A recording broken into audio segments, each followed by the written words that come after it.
I think it is a continuation of a conversation the Zionist movement started about 100 years ago about what kind of state they wish to have when they finally do achieve the dream of a Jewish state. Do they want a Jewish state, or do they want a state for Jews?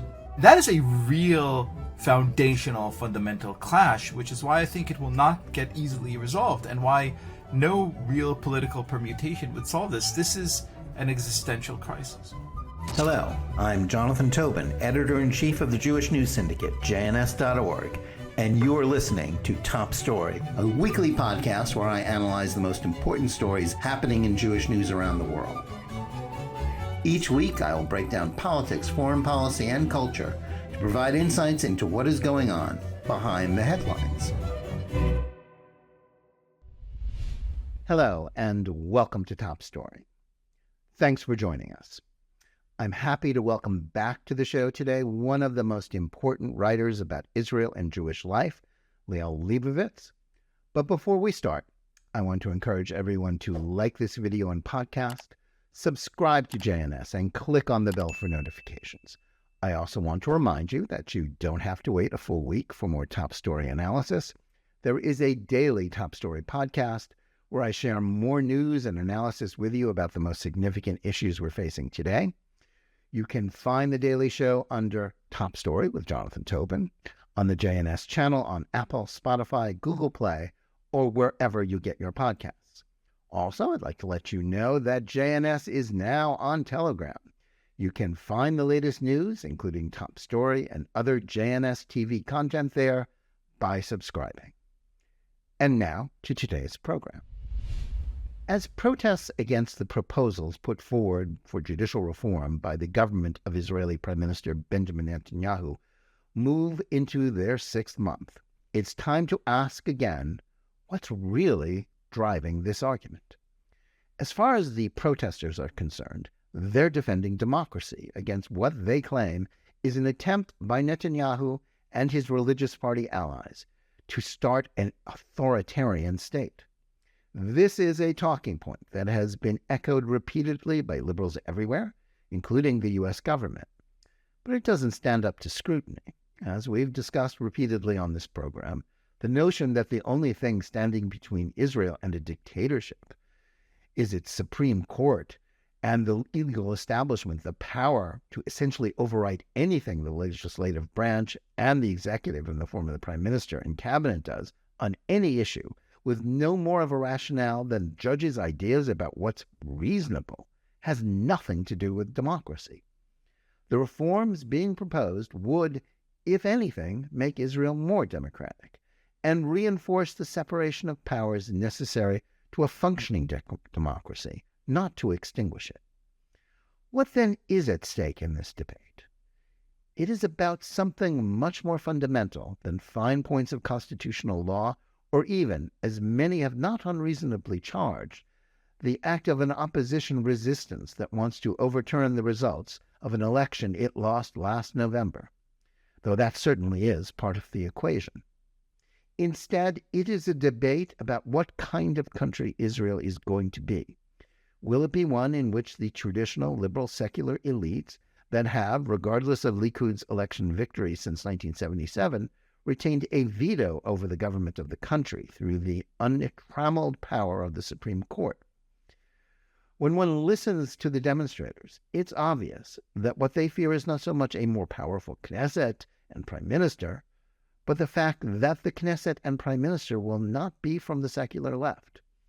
What they don't want is a democracy where the other half of the nation, that is Mizrahi in origin, nationalist, and religious, gets to call the shots.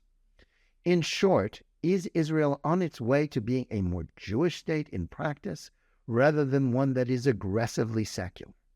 The point being is that one can understand those fears without accepting the bogus notion that the only alternative to the rule of the liberal elites enforced by the courts, attorney general, and ministry legal advisors is a Jewish version of Iran, as the protesters seem to be insisting.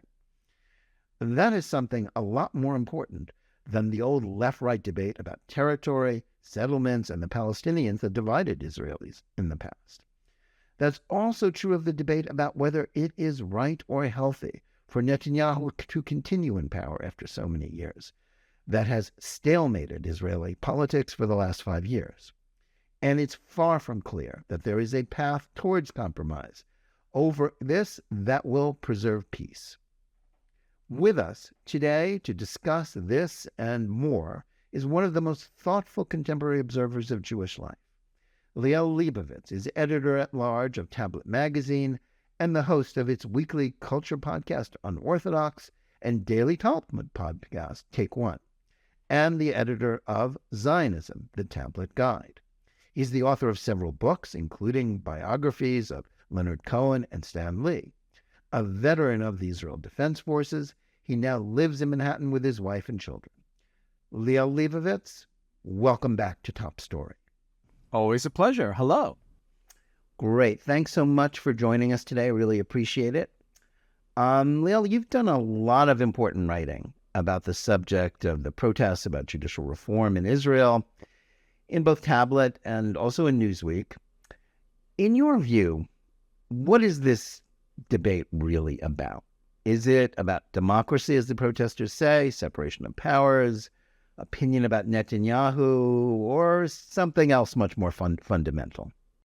It's none of the above. I think it's really fascinating. When this started, it was very easy, in fact, forgivable, almost unavoidable to see this or to take this at face value. Well, these are people who have trouble with a specific policy. Very quickly, though, when you spoke to people on the ground, it became aware that became clear, not only are most of these people unaware of what the foundation, principles of the reform are, but they actually have no real interest in actually debating this particular issue. At which point you could assume, okay, well, this is about a certain coalition. It's about Netanyahu. It's about his government.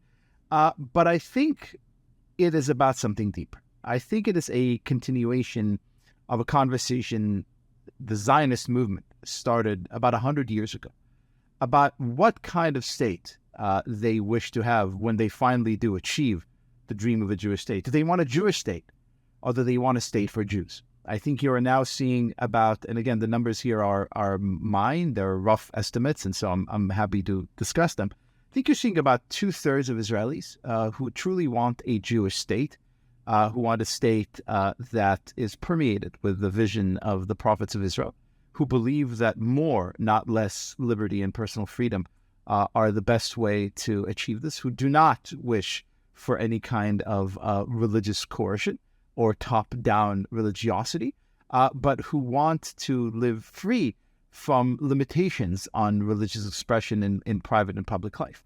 And you're seeing about 1/3 of Israelis who want a state for the Jews, who want Israel to be just like America or France or Germany or Brazil, with a Jewish flavor. Yes, sure, maybe we'll have Yom Kippur, and maybe we'll have Shabbat, and Hebrew is important, and of course we have our own history, but all that is wallpaper. It is not the furniture, and certainly not the foundations. And that is a real foundational, fundamental clash, which is why I think it will not get easily resolved, and why no real political permutation would solve this. This is an existential crisis. Yeah, I think that's very true. And I was slow to pick up on it myself. At first, it just seemed like gaslighting. How can you say this is about democracy? This would actually make Israel more democratic, not less democratic, if there were some constraints on the court and legislative supremacy, in essence. But it is. I mean, the more you talk to people who are involved in it, it's about their fears. It's about the other. It's about, and it can be sort of boiled down to the people who sort of live in North Tel Aviv versus the people who live in South Tel Aviv, or the people who live in Jerusalem, or, the religious. But there is genuine fear. Now, the question of how you define a Jewish state has always been there, even if it was largely ignored during the state's first decades of Labor Party dominance, when, sort of Ben-Gurion assumed that it was just going to be the state for the Jews, as you said. And the problem of the Supreme Court has been there really since former Chief Justice Aaron Barak began his power grab, which was over 30 years ago. So explain to us, what are the factors that have finally brought it to the front burner in this manner, with secular liberals basically declaring that they're prepared to even sabotage the country's economy and even, its security if they don't get their way. With pleasure, but I feel we have to start long before 1995, which is, you're correct, when Aaron Barak started the current judicial move. Look, at Tablet we just put out a Zionism guide, and the first third of it is a reader of Zionism's foundational text. The thing that really struck me as I edited this book, you read Zionism's founding fathers, and you would be hard pressed to believe that these men were part of the same cohesive, coherent movement. First of all, they can't define the problem. Some people like Pinsker would be like, well, maybe it's because, anti-Semitism, that's what we're solving for. Other people would say, well, no, it is, like Herzl would say, it is just nationhood. We need a state like every other, if you read people. Alton Neuland, basically Correct. he wants Vienna on the Mediterranean. Hold on, that's a lot of ways, like American Jews want New York on the Mediterranean. That's right. That's the next step. Not only could they not agree what the problem was, but then when you ask them, okay, what would it look like? Herzl would say, it's Vienna on the Mediterranean. A.D. Gordon would say, well, it's a, Soviet-style kolkhoz. This was before, Soviet Union, but this was like a communist collectivist farm dedicated to work. Rav Reines would say, no, this is a religious community. Echad Ha'am would say, no, this is all about culture. These people, it's like, imagine the founding fathers of America got together before 1776 and, Jefferson wanted the monarchy and Washington wanted anarchy and Adams wanted a republic. Like, they want nothing that is discernibly the same. And yet they were bound by some life force that I very much believe, and the thing that I think made it possible was the same ancient yearning that motivates and inspires and animates us all as we pray and have prayed for millennia for the return to the promised land. However, and here's kind of amazing thing, they soon discovered, and we're discovering now in much greater detail, that the return to the promised land was not Zionism's end goal. Had that been the case, we simply would have stopped using the term. Much like Italians, for example, now 158 years after the Risorgimento, the unification of Italy, no Italian defines themselves as a Garibaldist, right? This is a historical movement that has done its goal. Israelis and Jews who care about Israel still think of themselves as Zionists because they're still asking the same question. What should the state be like? At the foundation of the state, because we had no answer, no one could actually be certain about what system of government we preferred, which is why Israel had no constitution, of course, in large part because a lot of people said, well, we already have one. It's called the Torah. Here it is, and we need it the second. And so for 50, 60 odd years, Israel, or 40, 50 odd years, Israel lived with a kind of uneasy status quo from a governability standpoint, in which there was an uneasy balance struck between the different kind of powers that be. In 1995, and again, not in my estimation out of malice, but out of real intellectual pursuit of trying to address a foundational problem that was right there at the beginning, Chief Justice Aaron Barak said, okay, well, you can't go on like this. You can't go on, have clashes between, the court and the cabinet and the Knesset and sort of, play it as it lays. I am going to now declare a judicial philosophy called Hakor Shafit. Everything is a matter of judicial review, which to my mind is an extreme position to take. But it's certainly unrooted in law. It's certainly in an American context where correct justiciability has to be and standing has to be clearly established. You can't bring something to court unless you have skin in the game. There has to be a legal issue. Whereas this concept that Barak came up with just said, whatever we want to rule about, we'll rule about. I fully agree, except for, I think Barak's argument, in part at least, kind of immutably was, well, what happens when there is no clear law? What happens when there is no real authority? What happens when the definitions are very blurry? Well, might as well be us. And here's the thing. For 20 years, this sat just fine with the majority of Israelis because there was still a matter of balance. By the way, if we want to get really into the weeds, a lot of the things that are being presented as completely kind of beyond the realm of reasonable and kind of beneath contempt by the opponents of the judicial reform already exist in law and in practice. The override clause that the government suggests to give the government power, or the legislation that the reform suggests to give the government power to override a court decision is already precedent that exists in Israel, having been approved by the court in the case of importing non-kosher meat into Israel. The court in that case in 1994, I believe, gave the government the ability to do precisely that without much fanfare.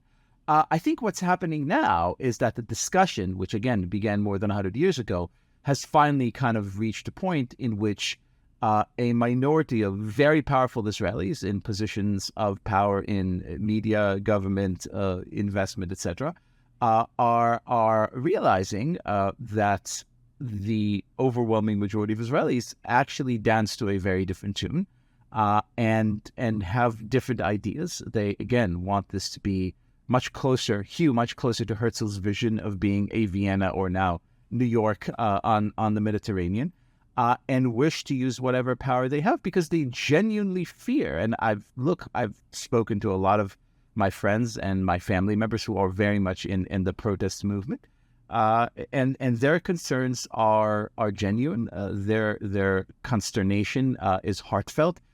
Their kind of ideas of what happens if this reform goes on are deeply troubling to them. I don't want to downplay the sincerity of their emotions, but as far as they're concerned, this is a fight for the future of the soul of the Jewish state.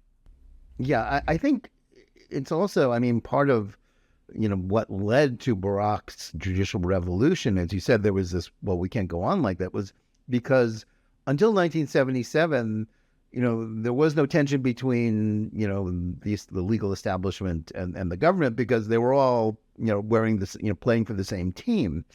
Once there started to be right-wing religious governments, and now, of course, this current government is much more religious than past. It's more, in essence, right-wing by that standard.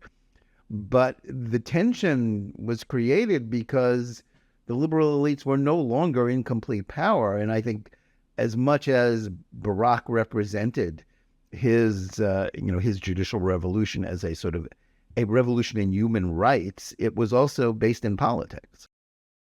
Absolutely. Look, there's an incredible theorist who really is proving to be the thinker of the moment out of Israel called Dr. Avishai Ben Chaim. And his idea is that there are basically two Israels. He calls it the first Israel and the second Israel. And the correlations aren't perfect, but if you're looking for a definition, the first Israel is mainly Ashkenazi, mainly secular, mainly left of center. And historically, factually, these are the people who erected all the institutions and built this nation and shaped it at great significant cost to them. And if I may add, heroically so. These are nation builders and are not to be, downplayed. And then there's second Israel, which largely speaking, again, it's not a classic correlation, but these are Mizrahi Jews from Arab countries. These are foundationally religious people or people who are believers.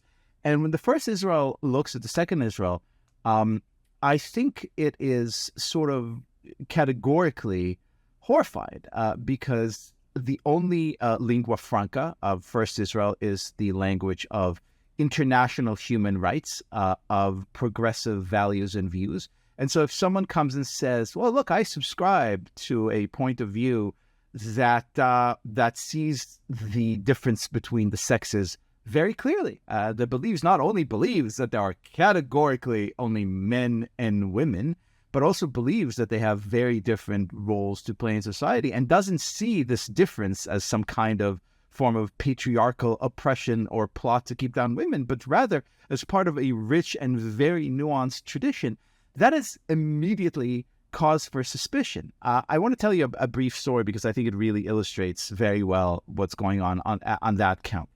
In 2017, a group of religious Jews wanted to hold a big rally in Rabin Square in the center of Tel Aviv. And they said, look, we're religious Jews.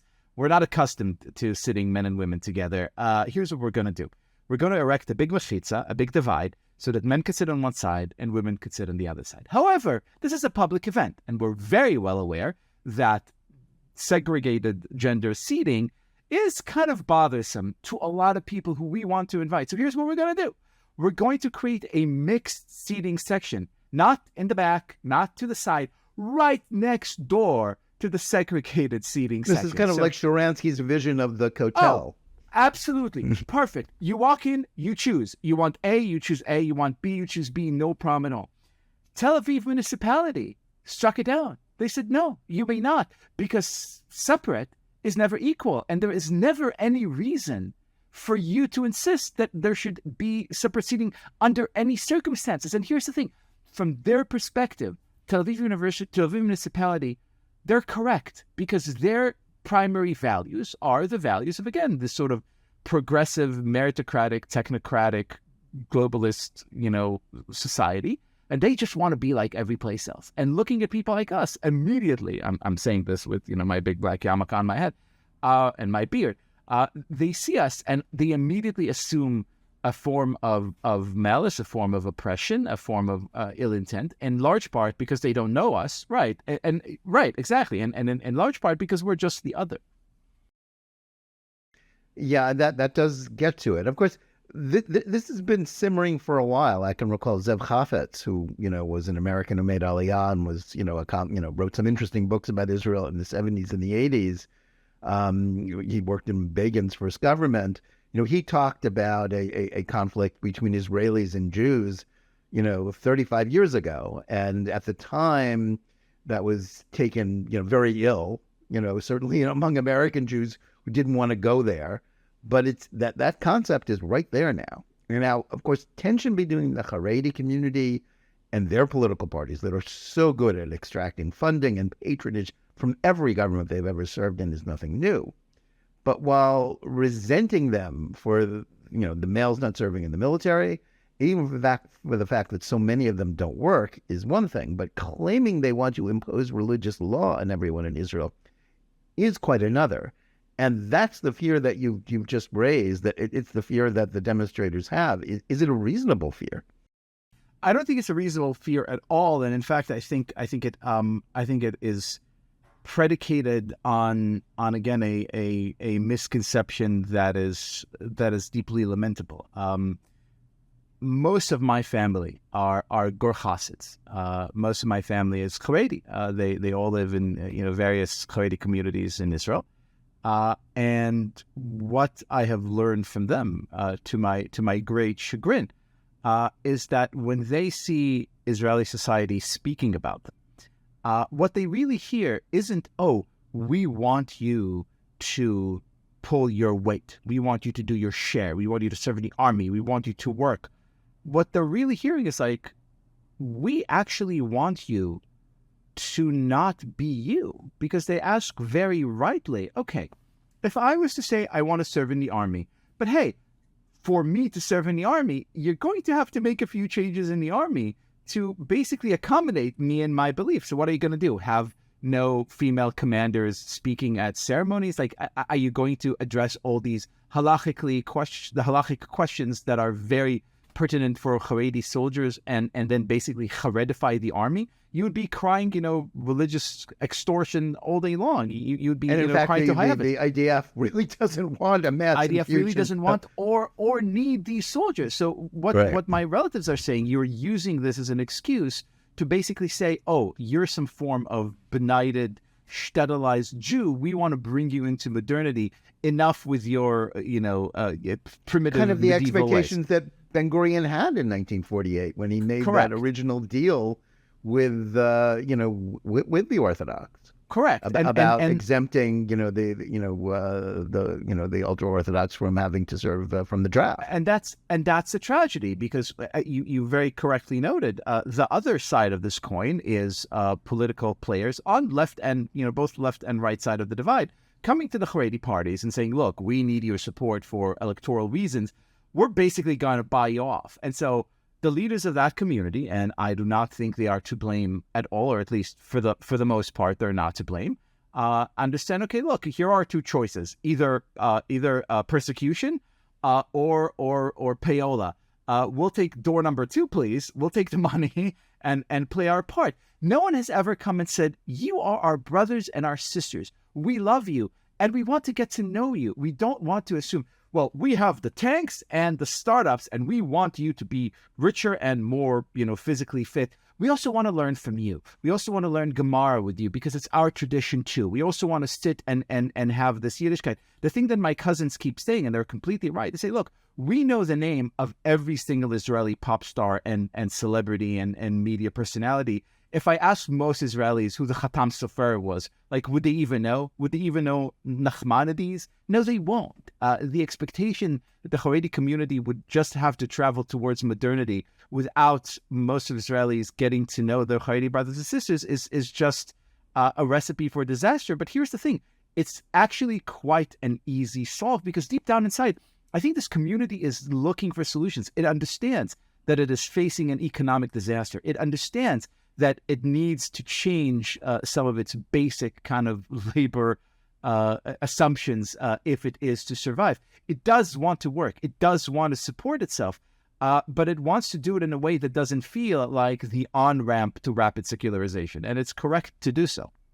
Yeah, I think, this is the great disconnect, because when you speak to sort of liberal secular, the protesters, and tell them, the Haredim just want to be left alone. They actually don't care whether you're keeping Shabbat. They'd like you to keep Shabbat, but they're not going to do anything. They just want you to leave them alone. They don't believe it. They believe that, the Jews in Bnei Barak or Jerusalem, wherever that they're really plotting to take over and turn Tel Aviv into a shtetl. Correct.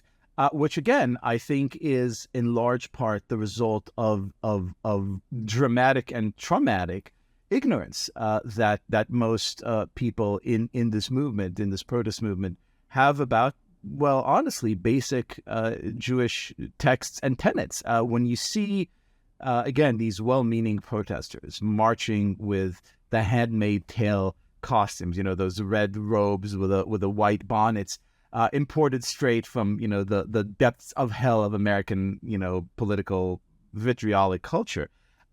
You have to stop and ask, have any of you studied a page of Talmud? Do you know how completely complicated Judaism's understanding of marital relations is? Have you ever read a ketubah, which literally guarantees a woman not only, her physical well-being, but also sexual satisfaction? These are dramatically, quote-unquote, progressive documents. Judaism contains multitudes. It is laughable to make these assumptions. But when you don't know foundational texts, and when you don't know people, and when there are no institutions or frameworks, because the army has been very good at getting Israelis from all walks of life together, but the Haredis are not part of that framework. Therefore, they don't really interact with a lot of their non-Haredi compatriots. When you don't know people and when you don't know religion, you're, forgiven for assuming what you assume. Yeah, I mean, they think, that Bnei Barak is Tehran and believe it. And that's really the disconnect. Now, on the right, those, part of the political equation right now in Israel is, especially among those pushing hardest for the reforms, they fear that Netanyahu will sell them out, since he always likes to govern from the middle and is primarily concerned with retaining power. He is a politician. But does he have any real choice but to push ahead with the legislation? And now that he's passed a budget and that, for the next 2 years, unless something blows up, this government is going to stay there. It's not going to be toppled. What are his options right now? That is if I could answer that question, I think I would be on an entirely different pay grade than I am right now. I have to tell you that I think he already made his choice, and I think whether he realizes it or not, he's already set the scene, because he made it very clear from the very beginning. And it is very true he had a lot of constraints. It is very true the court withheld him and the AG withheld him from intervening in this affair because of his own trial. There are a lot of distractions and complications, but he made it very clear from the get-go that his heart wasn't really in this. I think personally that failing to address this crisis with a far more determined fashion, much sooner and much more resolutely would prove to be his downfall. I don't understand how the prime minister of the state of Israel could watch throngs of high-ranking officers saying that they would stop serving in the army, in reserve or active duty, because they don't like the democratically elected government's positions. I don't understand how a prime minister of any democratic nation sees that and not immediately demand that these people and their commander-in-chief, the Minister of Defense, who was removed from office much, much, much too late, really and then reinstated. And then reinstated quietly and sort of haphazardly. I don't understand how the prime minister doesn't get behind this right away and say, this will never be tolerated. This is no longer about judicial reform or about politics. This is about governability. This is about the essence of how a democracy works. And if you're not willing to accept the will of the voter, well, then you are actually committing treason against a democratically elected government. And that is a very, very strict line that must never be crossed. Bibi kind of, danced in between the raindrops, and I understand he had a very complex, intricate political situation. But I think he made his bed. I think a lot of voters on the right are already deeply dissatisfied with what they correctly criticize as his inability to be as swift and as decisive in handling this crisis. I think they see rightly that he is kind of looking to maneuver and do some kind of arrangement, maybe with Benny Gantz, maybe with someone else, by which he will promise to put off the judicial reform for a year or two in return for some, stable coalition. This is not going to end well. And I say this with so much, with real sadness, because he is a person I've long had, complex but largely very positive feelings towards. I think Israel owes him a tremendous debt of gratitude. I think he's done amazing things for Israel's security and well-being. But I think at this point, he is more of a distraction than an asset to those of us who want a free and thriving democratic Israel. Well, that is a problem, because the right won't let him off the hook, and the left won't live with him. So there's not a lot of room to maneuver for him.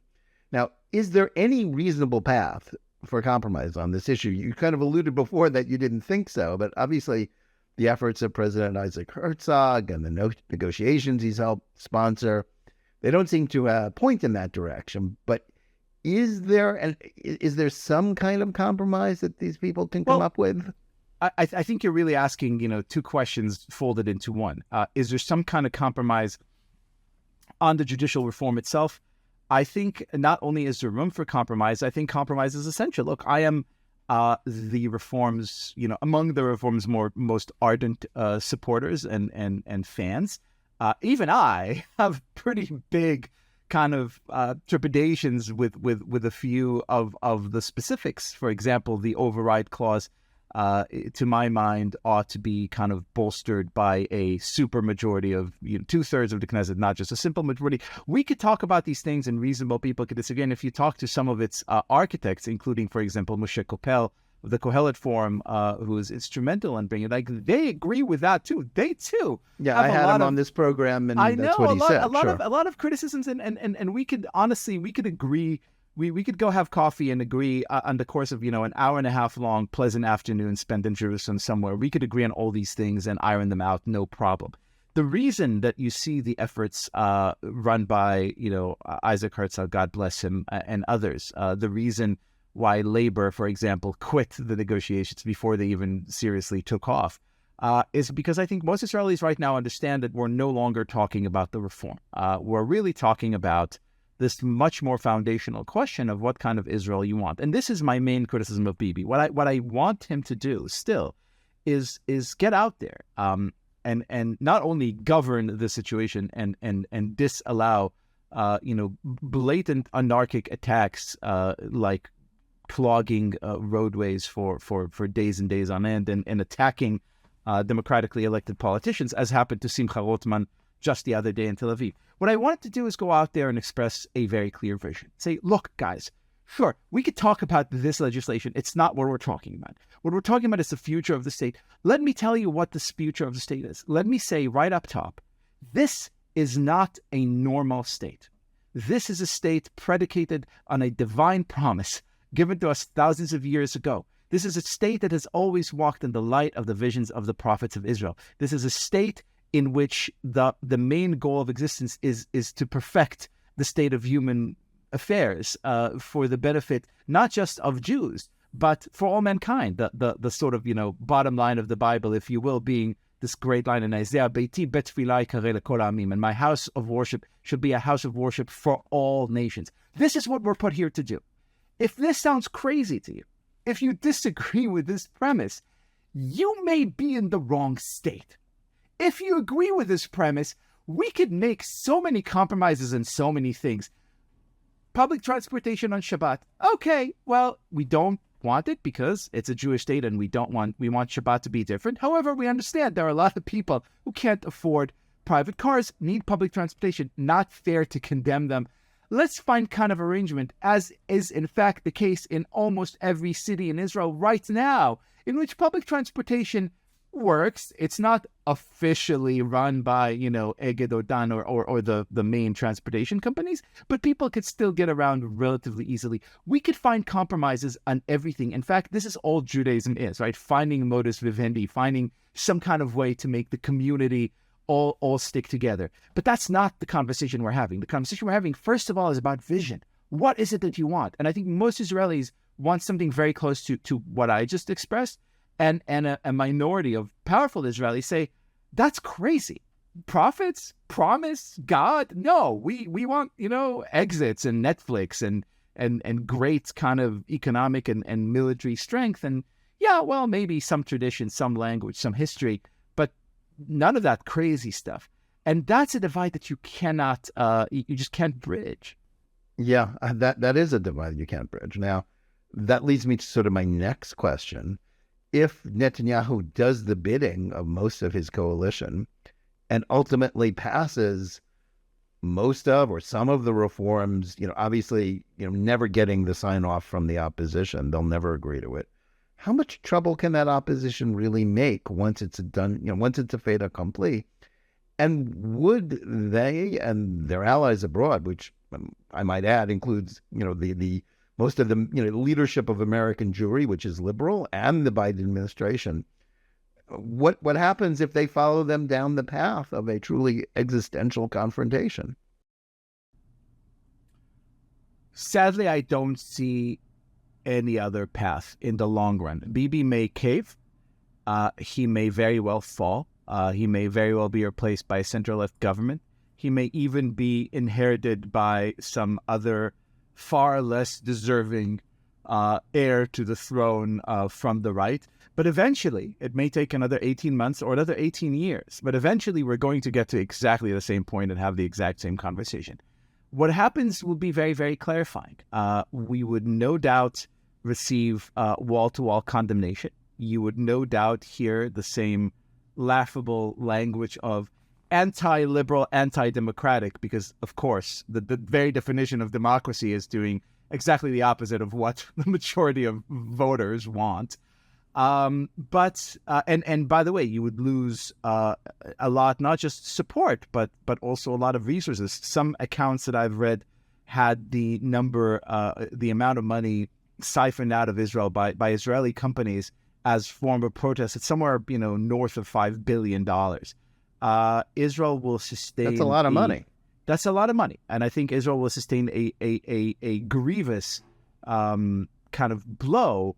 But I don't think it would be a deathly blow, because I think the thing that is really animating Israel, the thing that is making Israel stand apart from literally every other nation, is its ability to connect to Yiddishkeit. You look at the stats, not just in the West, but also in Asia, and you see more or less the same story. You see life expectancy decrease. You see number of children fall way below the population replacement rate. You see deaths of despair rising, suicides, depression. You see a state of society in disrepair. And Israel is the exact opposite. Secular Israeli families have $3.1 children on average. This is a society that is healthy because it's a society that is rooted in tradition. It's a society with a strong sense of family, and a society with a strong sense of nationhood. And these three pillars, the family, faith, and nation, are, as any human could have told you up until, 7 minutes ago, historically speaking, are the foundations of healthy societies. Israel is a very healthy society. I think we will take a big blow. We would take a lot of criticism. We would lose a lot of friends. We would lose a lot of resources. But the engine of our survival and thriving is right here in the desire to live more thoroughly satisfying Jewish lives, by which I don't mean a Tehran-style, theocracy. I mean the opposite. I mean a life rooted in a higher purpose, a life rooted in community, a life rooted in family, a life rooted in things that transcend the mere, existential woes. This, I think, has been a tremendous source of success economically, militaristically, socially, and culturally, and it will continue to do so. Sadly, maybe without the support of a lot of friends who we would lose needlessly over this. Yeah, I think that that's probably inevitable. When I did have Moshe Capel, on this program, he said, it's inevitable. He was saying, well, maybe we'll lose this year, maybe we'll lose next year, but inevitably, his side will win because of demographics. And what will that mean then for secular Jews who are so frightened by that prospect that's a question that it's hard to answer? Which is why the project right now, as far as I'm concerned, is very, very simple. The project right now is a rekindling of the great Jewish neshama, right? The project right now is explaining to those Israelis who have real qualms and real concerns, in large part because they simply don't understand what it is that so many of us are working towards.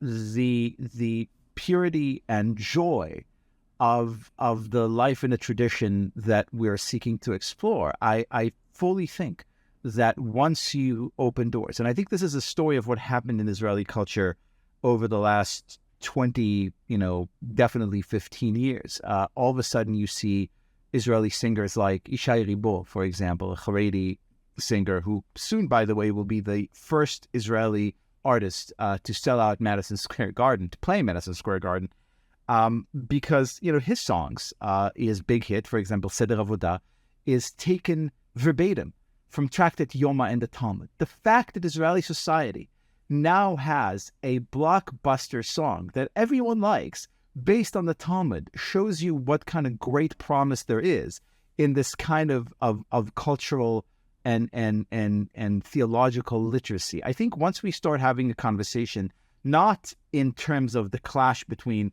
progress and Judaism, which are bad dichotomies. Judaism is not the opposite of progress, nor is it the opposite of democracy, nor is it the opposite of empowerment. It's quite the opposite of that, right? Judaism is a deeply vibrant, tolerant, kind of growing, evolving, all-containing, grassroots up type of religion, and has evolved as such for millennia.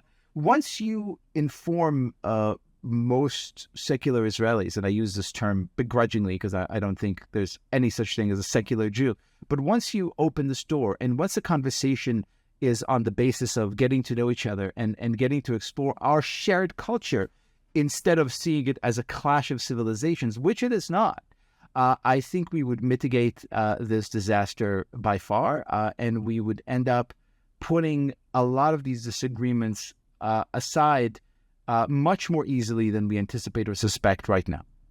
Yeah, well, that's a very optimistic note to end this part of the discussion, and I'm glad for that. And that's why in the time we have left, I'd like to switch gears and ask you about another topic about which you wrote what I think was a very important essay in the May issue of Commentary Magazine. It was called The Return of Paganism. While there are, as you noted, a not negligible number of people who do identify themselves as pagans by religion, that's not really what you were referring to. Who are today's pagans, and how important are they? Well, I, like so many of us, began seeing these very strange phenomena of, coming across headlines like woman cries after security officer at the airport, touches her testicles. And that's a sentence that made me kind of stop and, tilt my head and say, like, what is it that I'm reading? It seems to me like we have taken leave of definitions and precepts that used to be completely foundational for so much of our society, not in ways that reflect any real kind of development in knowledge or scholarship, but as a kind of collective form of psychosis. I wanted to know what was going on. And so while there are, as you noted, a significant number of Americans who actually identify as we say in yeshivish, mamish pagans, people who are actually part of the fold and practice paganism as a religion, I identified in all these, in this cultural moment, the return of traditional forces that have been opposed to monotheism throughout time immemorial, predicated on, as ever, and again, this is, I wrote that the pagan history is complicated. It contains multitudes. There are always a whole host of tribes and belief systems. But if you were to kind of chart what they all had in common, it came down to three things. It came down, first of all, to the belief that everything was changing, always in flux, always shifting, which is a deeply, this is why the great pagan poet wrote a book, Ovid, wrote a book called Metamorphosis. Everything is always changing.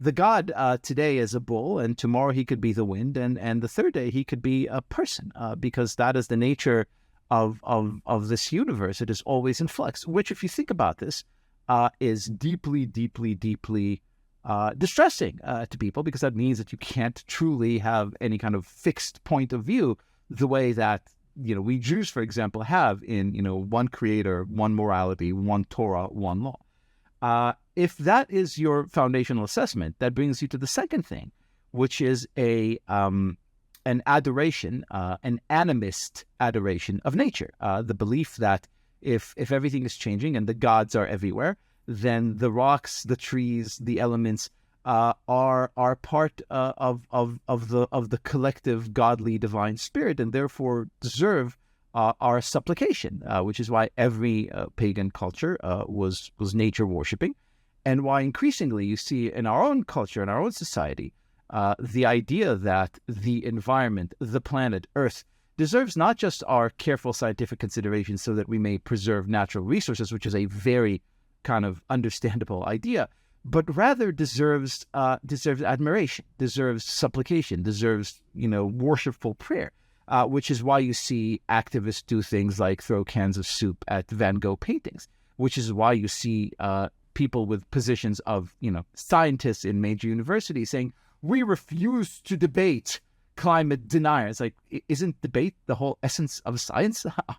Why you can't deny science, because science isn't a set of beliefs. It is mainly merely a system of inquiring, asking questions, offering hypotheses, testing them out, and then refuting those of them that just don't, pan out. It's not, as Fauci would put it, kind of an article of faith represented by one person who holds the wisdom and the power. Which brings me to the third piece. It's in the most troubling one, which is, okay, what do you do, however, if the world is still a very dangerous and unknowable, ever-changing place? Worshipping nature is just one end of it. Most pagan societies came up with exactly the same solution, which is offering unto the gods the thing that was most precious. The gods don't need metals or perfume or livestock, because they invented and created and fashioned all these things. The gods want you to offer them one thing that you have that is irreplaceable and cherished above all, which is sadly your children, which is why every single pagan culture involved child sacrifice. The Torah tells us very, very clearly, by the number of prohibitions it has on this thing, that this was a very common thing going on even back then. This sometimes happens in our society figuratively, when you see parents, for example, saying, oh, it is very important to me that my child come with me to all my political protests and only read books about, my political heroes, and my child is a junior activist, sacrificing the innocence and wonder of childhood for, mobilization on behalf of the cause. It continues to much, much graver things, like saying, I am now going to ignore the science that shows that COVID is actually not at all a threat to these children, because we now have, for example, evidence from Swedish schools, and it's half a year into the pandemic, and we have actual science. I'm going to continue and support masking, even though I could see so many developmental, health, emotional disadvantages and maladies developing as a result. I'm going to cheer on my shul and my school for closing up for the kids' safety, even though I see the mental health crisis brewing up. I'm going to keep on sending them to this summer camp, the Jewish summer camp, that demand that my children be boosted, even though there is zero scientific evidence that third shot even means anything to children, and in fact may be detrimental. And it goes all the way, I'm so sorry to say, to the mad insistence that very young children should be able to receive what is nefariously called gender-affirming care.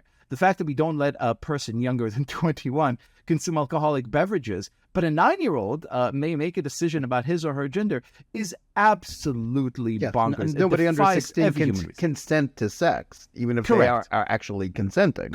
Correct. It's just madness. It is a form of child sacrifice, as has been the case with pagan societies. It is now our responsibility to fight this with all we've got, which has always been the responsibility of Jews and Christians and Muslims in societies that faced similar challenges before.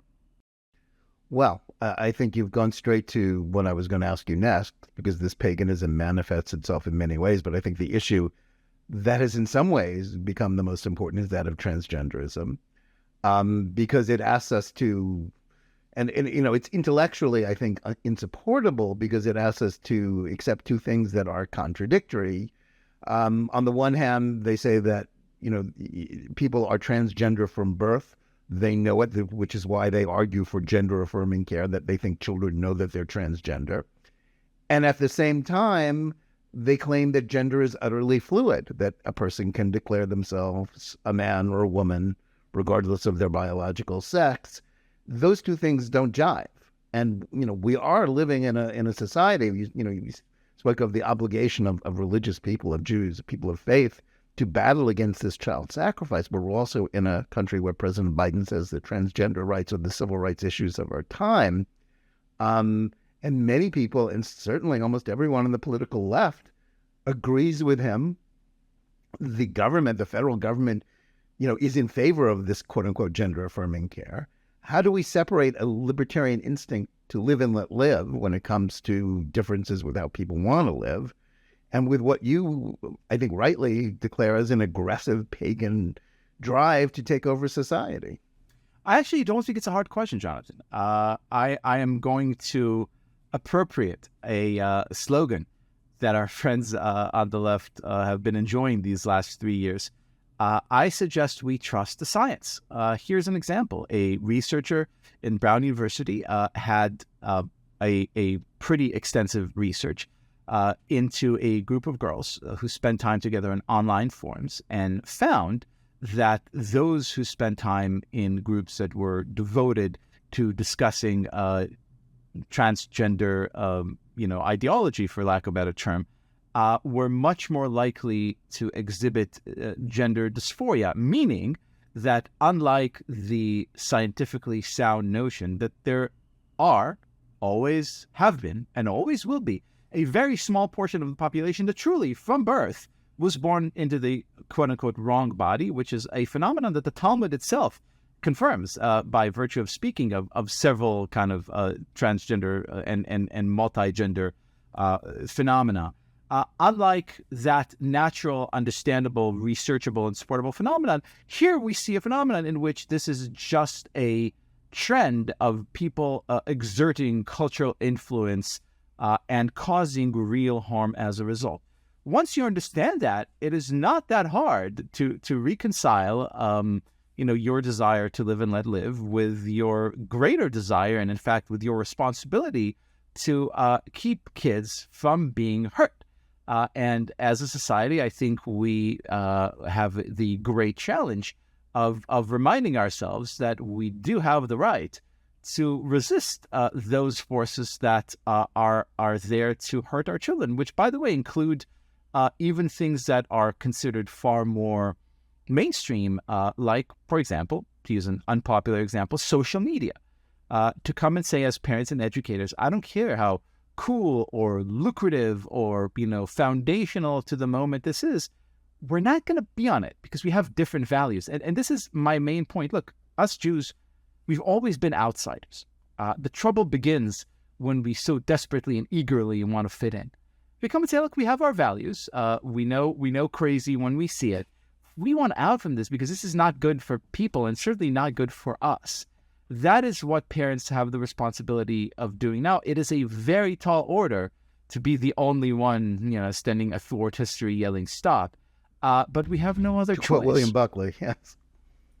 To quote Rabbeinu William Buckley. Right. Well, I think you're right. Obviously, I think, it's something certainly that I believe is that the goal of the mission of a Jew in every age has been to stand up and refuse to bow down to the idols of popular culture.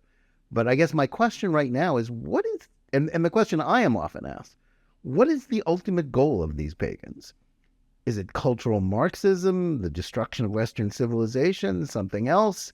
What do you see as the end point for this? Okay. Well, the end point of it is what pagan culture has always aspired to. It's a state of ecstasy, and I mean this both literally and figuratively, and in both the joyous and terrifying sense. A sense in which individuals are foundationally alone in the world, where they form their connections based on power and interest, not on convictions, and where they achieve a sense of meaning by offering sacrifice and doing battle with the elements and the others around them. That is the state of existence in all pagan cultures. You only have to watch one movie about Vikings, for example, to understand that is the purposeful dynamic. It makes a lot of sense because if you don't believe in anything, it is very easy to reduce everything to power relations, and they do in academia, where they don't believe in anything these days.